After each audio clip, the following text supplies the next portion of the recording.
इस बाबत हमारे भारत सरकार से 3 बड़े स्पेसिफिक सवाल हैं। पहला, एक तरफ तो सस्ते कच्चे तेल का 1 पैसे का फायदा अंतिम उपभोक्ता को नहीं मिला। देश में किसी को नहीं पता।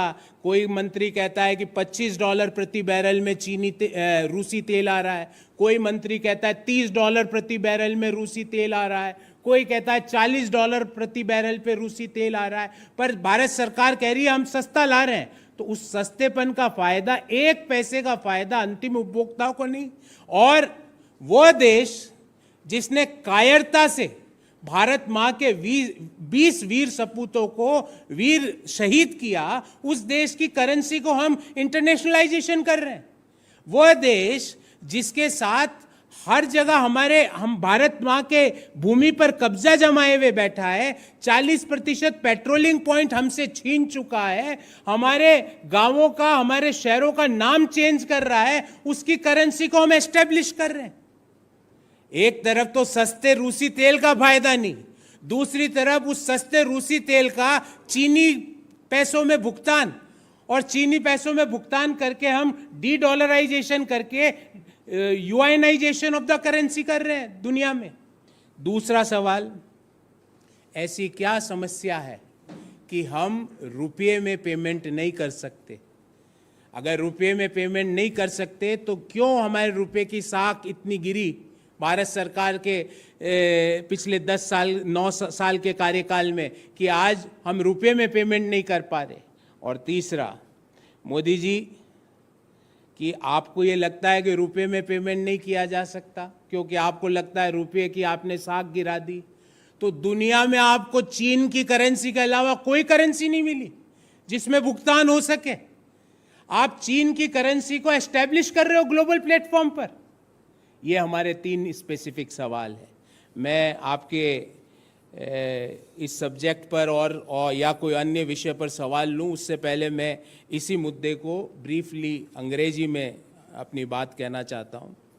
Please try to understand the chronology of events.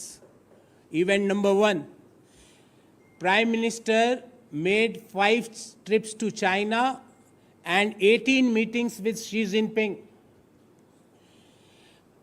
20 soldiers gave their supreme sacrifice for saving our motherland.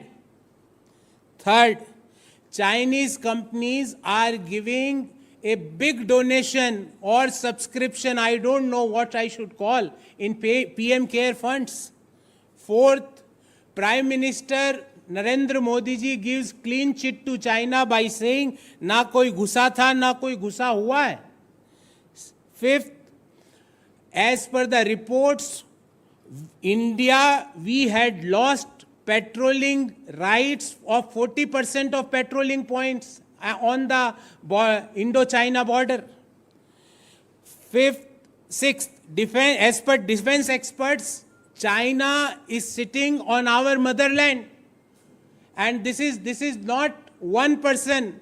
Many defense experts, ex-army generals, in their various articles in various newspapers, Google photos are saying that China is having permanent bunkers, helipads on our side of LAC.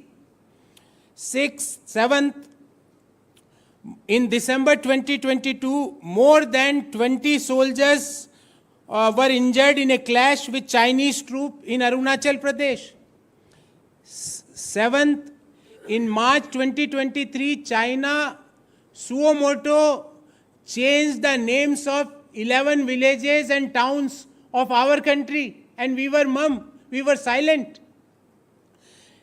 Eighth, as per the data published by Government of India for financial year 2023, the trade deficit with China had reached to the historical high of $100 billion. And last, now we are buying the Russian crude and paying in Chinese currency. All these events are interlinked to each other. You can see. नमस्कार, मैं हूं मानक गुप्ता। अगर आपको हमारा ये video पसंद आया हो तो इसे लाइक और शेयर जरूर करें, और हां, हमें सब्सक्राइब और फॉलो करना ना भूलें। ताकि आप देश और दुनिया की कोई खबर मिस ना करें। तो जुड़े रहिए हमारे साथ और देखते रहिए न्यूज़ 24।